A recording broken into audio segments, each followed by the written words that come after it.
بسم اللہ الرحمن الرحیم۔ السلام علیکم۔ اردو کہانی سینٹر میں خوش آمدید۔ شام کے تقریباً 7-8 بجے تھے۔ میں آفس سے واپسی پر گھر آ رہا تھا کہ راستے میں مجھے ایک عورت نظر آئی۔ خدا کی کرنی ایسی کہ عورت کافی دیر سے میرے آگے آگے چلے جا رہی تھی۔ نہ چاہتے ہوئے بھی میں نے خاتون کو نوٹ کر لیا، لیکن کچھ دیر چلنے کے بعد مجھے احساس ہوا کہ وہ میرے ہی محلے کی طرف جا رہی ہے۔ لیکن راستے میں ایک عجیب واقعہ ہوا۔ میرے گھر سے تقریباً تھوڑے فاصلے پر 2 لڑکے اس عورت کے پیچھے ہو لیے اور اسے تنگ کرنے لگے، اس پر عجیب طرح کے فکرے کسنے لگے، اور جب وہ بیچاری کچھ نہ بولی تو دست درازی پر اتر آئے۔ یہ دیکھ کر میرا بھی خون کھول اٹھا، لیکن پھر عورت کوئی مزاحمت نہ کر رہی تھی، اس لیے میں چپ رہا کہ شاید یہ لڑکے اس کے جاننے والے ہوں گے یا پھر کوئی اور معاملہ ہوگا۔ لیکن تھوڑی دیر کے بعد لڑکوں کی بدتمیزی حد سے بڑھ گئی۔ ایک نے عورت کے ساتھ باقاعدہ چھیڑ خانی شروع کر دی۔ اب وہ عورت رک کر ان لڑکوں سے اپنا بچاؤ کرانے لگی۔ لڑکوں کو تو جیسے اور شیری مل گئی، وہ لڑکی کے ساتھ بدتمیزی پر اتر آئے۔ اب مجھے محسوس ہو رہا تھا کہ واقعی یہ لڑکی ان لڑکوں کو نہیں جانتی۔ تب میں بیچ میں کود پڑا۔ شرم نہیں آتی کیا؟ راہ چلتی عورت کو چھیڑ رہے ہو؟ میں نے لڑکوں کو شرم دلانے کی کوشش کی تو وہ میرے سر ہو گئے۔ کیوں بے، تیری بہن لگتی ہے، کیوں نہ چھیڑیں، یہ تو ہے ہی گندی عورت۔ ایک لڑکے نے میری طرف دیکھ کر آنکھ ماری۔ بے غیرت انسان، تمہیں شرم آنی چاہیے، عورت کا کردار جیسا بھی ہو، تمہیں کسی نے بدفعلی کا لائسنس دے دیا ہے کیا؟ میں اس لڑکے پر دھاڑا۔ دوسرا لڑکا اپنے دوستوں کو فون ملانے لگا، مطلب یہ کہ پوری گلی میں ہنگامہ کھڑا کرنے کا ارادہ تھا۔ میں نے ان دونوں کو سمجھانے کی کوشش کی، مگر یہ نہ مانے۔ 2 منٹ بعد بائک پر 2 لڑکے میری طرف آتے دکھائی دیے۔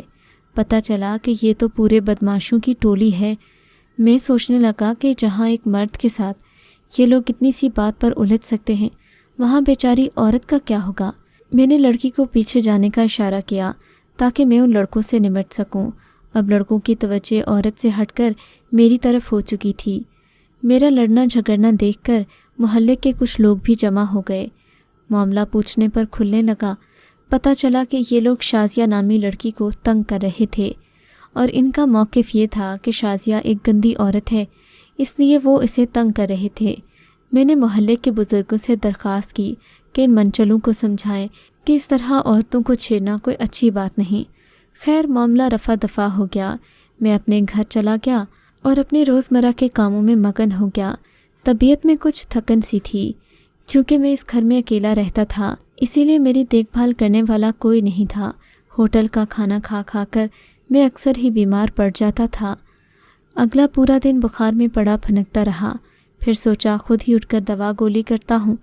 میڈیکل سٹور کی طرف روانہ ہو گیا۔ وہاں پہنچ کر دوا لی۔ سٹور سے باہر ہی آ رہا تھا کہ اسی عورت سے میری ٹکر ہو گئی جسے کل رات میں نے گلی میں ان گنڈوں سے چھڑایا تھا۔ لڑکی نے مجھے رک کر سلام کیا۔ میں نے سلام کا جواب دیا تو وہ میرا شکریہ ادا کرنے لگی۔ کہنے لگی کہ اگر آپ نہ ہوتے تو یہ لڑکے گھر تک میرا پیچھا کرتے۔ تب مجھے وہ بڑی بیچاری سی لگی۔ میں نے اس کے سر پر ہاتھ رکھا اور کہا، بہن، پریشان ہونے کی کوئی بات نہیں، آپ مجھے اپنا بھائی ہی سمجھو۔ اگر کوئی بھی مشکل ہو تو مجھے ضرور یاد کرنا، چاہو تو میرا کارڈ رکھ لو۔ میں نے اپنا کارڈ اس کی طرف بڑھایا، جسے اس نے کچھ جھجکتے ہوئے لے لیا۔ بہت شکریہ بھائی، میں آپ کا احسان کبھی نہیں بھولوں گی۔ شازیہ نے کارڈ لیا اور وہاں سے چلی گئی، جبکہ میڈیکل سٹور والا مجھے عجیب نظروں سے دیکھنے لگا۔ خیر، میں نے اس کے دیکھنے کی پرواہ نہیں کی اور گھر آ گیا۔ گھر آ کر کھانا کھا رہا تھا کہ میرے فون پر کسی کی گھنٹی بجی۔ میں نے فون دیکھا تو کوئی ان نون نمبر تھا۔ سوچا کہ شاید شازیہ ہی کی کال ہوگی۔ میں نے فون اٹھایا تو واقعی اسی کی آواز تھی۔ کہنے لگی، راستے میں آپ سے ٹھیک طرح بات نہیں کر سکی، اس لیے سوچا آپ کا شکریہ ادا کر دوں۔ یہ میرا نمبر ہے، آپ سیو کر لیجئے۔ دراصل آج تک اس محلے میں مجھے کسی نے عزت نہیں دی اور نہ ہی احترام کی نظر سے دیکھا ہے۔ آپ نے بہن کہا تو دل نے عجیب سی انسیت محسوس کی۔ میرا کوئی بھائی نہیں ہے، اس لیے آج سے آپ میرے بھائی ہیں۔ شازیہ نے کہا تو مجھے عجیب سا لگا۔ بھلے بھائی ہی صحیح، لیکن کسی عورت کا کسی مرد کے اوپر اتنی جلدی اعتبار کر لینا شریف عورتوں کے لیے اچھا نہیں ہوتا۔ خیر میں نے رسماً گفتگو کی اور فون بند کر دیا۔ اس کے بعد تو جیسے محلے میں ہر بندے کی نظروں میں آ گیا۔ کوئی مجھے کہتا کہ تو شازیہ کا بھائی ہے، کیا تیرا اس کے ساتھ سگا رشتہ ہے؟ تو کوئی کیسی بات کرتا۔ کچھ لوگ کہتے کہ بھائی بہن کا تو بس ناٹک ہے، پتہ نہیں اندر کا معاملہ کیا ہے۔ میں ان باتوں پر کڑتا تھا، حالانکہ میں نے شازیہ کو صرف ایک بار گنڈوں سے بچایا تھا، میری اس کے ساتھ اور کوئی بات چیت نہیں تھی۔ خیر اب کیا ہو سکتا تھا، لوگوں کی زبانیں بند تھوڑی ہوتی ہیں۔ اب میری شازیہ کے ساتھ بات چیت ہونے لگی تھی۔ میں اکثر اس کے لیے بازار سے آتے ہوئے سبزی اور سودا سلف لے آتا۔ وہ دروازے سے مجھے روپے پکڑا دیتی اور میں اسے چیزیں دے جاتا۔ ہمارا بس اتنا سا تعلق تھا، لیکن محلے والے پھر بھی باتیں بناتے تھے۔ خیر ایک دن کی بات ہے کہ شازیہ نے مجھے اپنے گھر بلایا۔ میں حیران تھا کہ وہ مجھے اپنے گھر آنے کا کیوں کہہ رہی ہے، کوئی ضروری بات ہے تو فون پر بھی ہو سکتی ہے۔ خیر میں تھوڑی دیر کے بعد اس کے گھر پہنچ گیا۔ وہاں جا کر پتہ چلا کہ شازیہ بھی میری طرح اکیلی رہتی ہے، اور شاید یہی وجہ تھی کہ لوگ شازیہ پر طرح طرح کی باتیں بناتے تھے۔ میں نے سلام کیا اور ایک طرف کو بیٹھ گیا۔ میں نے کہا، آپ نے مجھے بلایا تھا، کیا کوئی خاص بات تھی؟ کہنے لگی، ہاں مجھے آپ سے ایک ضروری بات کرنی تھی۔ ابھی وہ اتنا ہی کہہ پائی تھی کہ دروازے پر زور زور سے دستک ہونے لگی۔ شازیہ گھبرائی ہوئی اٹھی اور دروازے تک بھاگتی ہوئی گئی، پھر اتنی ہی رفتار سے بھاگتی ہوئی اندر آئی اور مجھ سے اٹھنے کا کہا۔ میں سمجھ نہ پایا کہ ہو کیا رہا ہے۔ اس نے مجھے واش روم کی طرف جانے کا اشارہ کیا اور ساتھ ہی کہا کہ چپ رہنا، کچھ بھی ہو جائے بولنا نہیں۔ میں نے باتھ روم میں جا کر دروازہ اندر سے لاک کر لیا۔ باہر سے بھی شازیہ کے دروازہ لاک کرنے کی آواز آئی تھی۔ خیر تھوڑی دیر کے بعد دروازہ کھلا۔ شازیہ کسی سے باتیں کرنے لگی۔ میرا تو باتھ روم میں دم گھٹ رہا تھا، سمجھ نہیں آ رہا تھا کہ میں کیا کروں۔ اگر آواز دیتا ہوں تو شازیہ مصیبت میں پھنس جائے گی، کیونکہ اس نے مجھے چپ رہنے کا کہا ہے، اور اگر یہیں پر رہتا ہوں تو نہ جانے شازیہ کب دروازہ کھولے گی۔ بہرحال 1 گھنٹہ میں وہیں بیٹھا رہا۔ ٹھیک 2-3 گھنٹے کے بعد شازیہ نے دروازہ کھولا۔ وہ ابھی اکیلی ہی کھڑی تھی، اب گھر میں کوئی نہیں تھا۔ شازیہ کی اس حرکت پر مجھے بہت غصہ آیا۔ میرے چہرے پر ناگواری بھی تھی اور غصہ بھی۔ کہنے لگی، میں معذرت چاہتی ہوں، آپ کو میری وجہ سے تکلیف اٹھانا پڑی، لیکن بات ہی کچھ ایسی تھی کہ مجھے یہ کام کرنا پڑا۔ شازیہ کی بات سن کر میں نے کہا، ٹھیک ہے، لیکن ابھی مجھے گھر جانا ہوگا۔ کہنے لگی، نہیں، آپ ایک بار میری بات سن کر جائیے، پھر میں آپ کو نہیں روکوں گی۔ شازیہ کے اصرار کرنے پر میں رک گیا۔ تب وہ کہنے لگی، آپ سوچ رہے ہوں گے کہ میں نے آپ کو باتھ روم میں کیوں بند کیا، لیکن سچ تو یہ ہے کہ اس کے پیچھے میری کہانی ہے۔ اگر آپ کے پاس وقت ہو تو میں چند الفاظ میں اپنی زندگی کی داستان آپ کے سامنے رکھنا چاہتی ہوں، اور اسی لیے تو میں نے آپ کو یہاں بلایا تھا۔ شازیہ نے کہا تو مجبوراً میں اس کی کہانی سننے لگا۔ وہ گویا ہوئی، ناصر تم تو جانتے ہو میں یہاں اکیلی رہتی ہوں، محلے والے مجھے تنگ کرتے ہیں، لیکن میرا گھر اپنا ہے، اس لیے وہ میرا کچھ بگاڑ نہیں سکتے۔ میری کہانی کا آغاز تو شاید میری پیدائش کے ساتھ ہی ہو گیا تھا۔ میں ایک ایسے گھر میں پیدا ہوئی جہاں بیٹیوں کی بہتات تھی۔ ہم بیٹیوں کو کبھی بڑوں کا پیار نہیں ملا۔ شاید دادی، دادا، پھوپھی سے لے کر سبھی ہم سے نفرت کرتے تھے، اور اسی نفرت کا نتیجہ تھا کہ دادی اور ابا سمیت خاندان کا ہر فرد یہی چاہتا تھا کہ ہم جلد سے جلد اپنے گھر کی ہو جائیں۔ حالانکہ اس وقت میری عمر ہی کیا تھی، میں محض 15-16 سال کی تھی جب ابا میرے لیے ایک عجیب نکمے شخص کا رشتہ لے کر آ گئے۔ یہ شخص نکما تو تھا ہی، اس کے ساتھ ساتھ جوئے اور نشے کا بھی عادی تھا۔ ابا نے یہ بھی نہ دیکھا کہ یہ لوگ کس گھر اور ماحول میں رہتے ہیں، بس انہوں نے میری شادی کر دی اس لیے کہ اس لڑکے نے ابا سے جہیز نہیں مانگا تھا۔ خیر میں رو دھو کر رخصت ہو کر علیم کے گھر آ گئی۔ علیم نے مجھ سے کوئی محبت بھرا سلوک روا نہ رکھا، بلکہ شروع دن سے ہی مجھے مارنے پیٹنے لگا کہ میں اس کے لیے پیسے کماؤں۔ کچھ دن گزرے کہ علیم کی بہنوں کے رنگ بھی کھل کر سامنے آنے لگے۔ ایک دن میں اپنے کمرے میں بیٹھی تھی، علیم گھر سے باہر گیا ہوا تھا کہ میری نند کمرے میں داخل ہوئی۔ اس کے پیچھے ایک ہٹا کٹا مونچھوں والا آدمی بھی تھا۔ اس نے آدمی کو نیچے صوفے پر بیٹھنے کا کہا اور خود اس کے لیے پانی لینے چلی گئی۔ مجھے سمجھ میں نہ آیا کہ میری نند نے اس اجنبی شخص کو میرے کمرے میں لا کر کیوں بٹھایا ہے؟ اور پھر وہ اپنا مدعا خود ہی زبان پر لے آیا۔ کہنے لگا، آپ مجھے اچھی لگتی ہیں، میں آپ سے دوستی کرنا چاہتا ہوں۔ میں نے کہا، آپ کا دماغ تو ٹھیک ہے، یہ کون سا طریقہ ہے؟ کسی کے گھر آ کر یوں بدتمیزی کر کے آپ مجھے دوستی کا کہہ رہے ہیں؟ جانتے ہیں کہ میں شادی شدہ ہوں۔ میری بات کا اس آدمی پر کوئی اثر نہ ہوا۔ اتنے میں میری نند پانی لے کر آ گئی۔ کہنے لگی کہ یہ ہمارے مہمان ہیں، تم ان سے ملو، باتیں کرو۔ میں اپنی نند کا مقصد سمجھ گئی تھی۔ میں غصے میں اٹھ کھڑی ہوئی اور خطرہ محسوس کرتے ہوئے کمرے سے باہر نکل گئی۔ میری نند مجھے گالیاں بکنے لگی اور وہ آدمی بھی بڑبڑاتا ہوا وہاں سے چلا گیا۔ اس دن کے بعد سے گھر میں میری مسلسل بے عزتی ہونے لگی۔ میری نند بار بار یہی کہتی کہ میں مغرور ہوں، اکڑتی ہوں، شاید مجھے اپنے حسن کا غرور ہے، حالانکہ ایسا کچھ نہیں تھا۔ میں تو بس اپنی عصمت کی حفاظت کرنا چاہتی تھی۔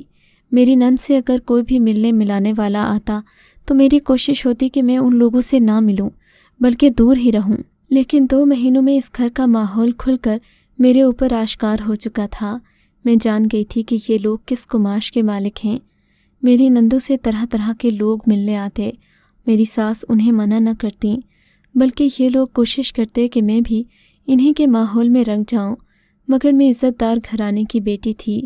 ہم لوگ لاکھ غریب سہی لیکن اپنی عزتیں نہیں بیچتے تھے۔ انہیں دنوں ایک اندھوناک خبر ملی کہ میرے ابا اس دنیا سے کوچ کر گئے ہیں۔ یہ خبر سنتے ہی میرے تو جس سے سر پر آسمان آ گرا۔ ہمارا اس دنیا میں تھا ہی کون سوائے ابا کے۔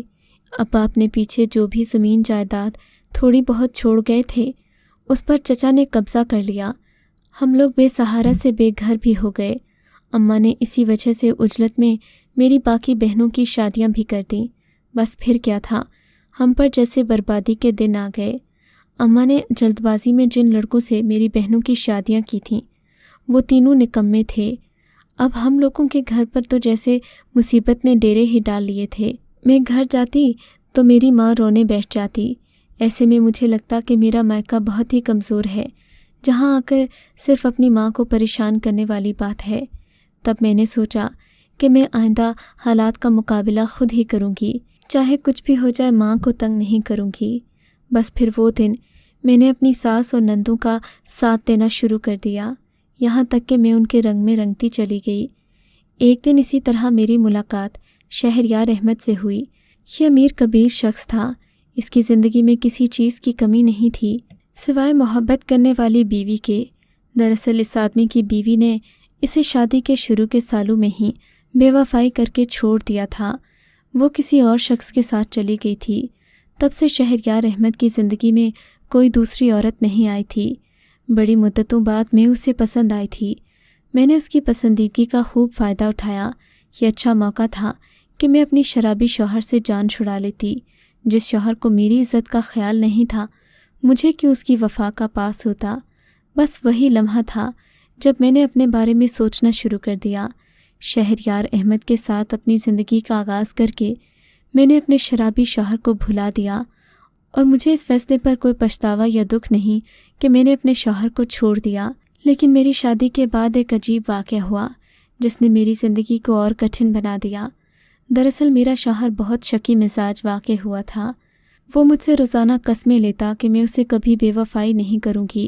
وہ مجھے غلط وقت بتاتا اور وقت سے پہلے گھر آ جاتا تاکہ وہ دیکھ سکے کہ میں کسی کے ساتھ بات تو نہیں کر رہی تھی یا کوئی مجھ سے ملنے تو نہیں آیا تھا۔ اپنے شوہر کی ان حرکتوں کی وجہ سے میں بہت پریشان رہتی، مگر کر بھی کیا سکتی تھی؟ اس کی باتیں ماننے اور اسے اپنے کردار کی صفائیاں دینے کے علاوہ میرے پاس بچا ہی کیا تھا؟ شہریار احمد کے جوان بیٹے بیٹیوں کو جلد ہی اس کی دوسری شادی کی خبر ہو گئی۔ یہ لوگ تو غصے سے تلملا اٹھے۔ یہ نہیں چاہتے تھے کہ ان کے باپ کی دولت میں کوئی اور حصے دار ٹھہرے۔ ان لوگوں نے مجھے ڈرانا دھمکانا شروع کر دیا۔ میں شہریار کی پریشانی کی وجہ سے چپ رہتی کہ کہیں میری وجہ سے اسے تکلیف نہ ہو، لیکن ان لوگوں نے میری شرافت کا ناجائز فائدہ اٹھایا۔ روز روز مجھے فون کرتے، مختلف نمبر سے ڈراتے دھمکاتے۔ میں بھی سنتی رہی۔ بالآخر ایک دن ان کی بچھائی ہوئی جال میں آ ہی گئی۔ اپنے شوہر سے باتیں چھپانے کا صلہ یہ ملا کہ میرے شوہر کو مجھ پر شک ہو گیا۔ وہ سوچنے لگا کہ میں اس کی غیر موجودگی میں کسی سے فون پر بات کرتی ہوں، اور پھر اس نے بلا مجھ سے پوچھے، بنا کوئی تحقیق کیے میرے فون کا ریکارڈ نکلوا لیا۔ حالانکہ میں صرف اس کے بیٹوں کی کال سنتی تھی اور اسی کے رشتہ داروں سے بات ہوتی تھی، مگر اس نے اس بات کو منفی سمجھا اور مجھے گھر سے نکال دیا۔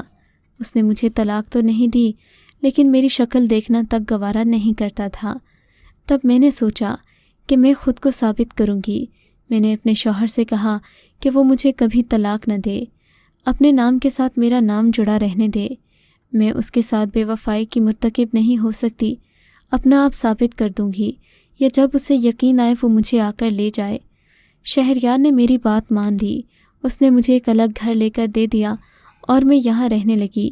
مجھے یقین تھا کہ میرا شوہر ضرور کبھی نہ کبھی مجھ سے ملنے آئے گا، حالانکہ یہاں رہتے ہوئے مجھے اپنے پچھلے سسرال کی طرف سے کافی زیادہ مشکلات کا سامنا کرنا پڑا۔ ان لوگوں نے مجھے اس محلے میں بھی بدنام کرنے کی پوری کوشش کی، حالانکہ اس سب میں میرا کوئی دوش نہیں تھا، مگر پھر بھی لوگ سنی سنائی باتوں میں آ جاتے ہیں۔ پھر کچھ لوگوں نے یہ بات پھیلاتی کہ میں اکیلی رہتی ہوں تو ضرور میری کوئی کہانی ہے، حالانکہ میری کہانی تو تم جانتے ہی ہو۔ رہی بات تمہیں باتھ روم میں بند کرنے کی، تو آج کافی عرصے کے بعد شہریار احمد مجھ سے ملنے آیا تھا۔ وہ جلدی میں تھا، شکر ہے کہ وہ گھر کے اندر نہیں آیا، میری تو روح تک کانپ گئی تھی۔ میں نہیں چاہتی تھی کہ یہاں تمہیں بیٹھا دیکھ کر وہ کچھ غلط سمجھے۔ مجھ پر تو پہلے ہی بڑے الزام لگ چکے ہیں۔ تم جانتے ہو تمہارے ساتھ میرا کیا رشتہ ہے، لیکن لوگ ان باتوں کو نہیں سمجھتے۔ میں تو تم سے صرف اس لیے بات کر لیا کرتی تھی کہ اس اجنبی محلے میں مجھے تحفظ کا احساس ہو۔ میرے بھائی، اگر تمہیں میری بات بری لگی ہو تو مجھے معاف کر دینا، لیکن مسئلہ میری زندگی کا تھا، میری عزت اور شوہر کی نظروں میں میرے مقام کا تھا، ورنہ میں تمہیں کبھی اذیت نہ دیتی۔ یہ کہہ کر شازیہ تو چپ ہو گئی، مگر میرے دل کا بوجھ بڑھ گیا۔ شازیہ کو تو میں بھی اب غلط عورت ہی سمجھنے لگا تھا۔ خدا کا شکر کہ اس نے مجھے اتنی ہمت نہ دی کہ میں کبھی شازیہ کے بارے میں کوئی غلط بات کرتا۔ آج تک میں اس بات پر مطمئن ہوں، سوچتا ہوں کہ اچھا ہوا جو میں نے کبھی شازیہ کی تنہائی کا فائدہ نہیں اٹھایا یا اسے کسی قسم کا طعنہ نہیں دیا، ورنہ اگر میں بھی ایسا کرتا تو مجھ میں اور باقی مردوں میں کیا فرق رہ جاتا۔ اگر آپ کو یہ کہانی اچھی لگی ہے تو اس ویڈیو کو لائک کیجیے اور اس طرح کی مزید ویڈیوز دیکھنے کے لیے ہمارے چینل کو سبسکرائب کیجیے۔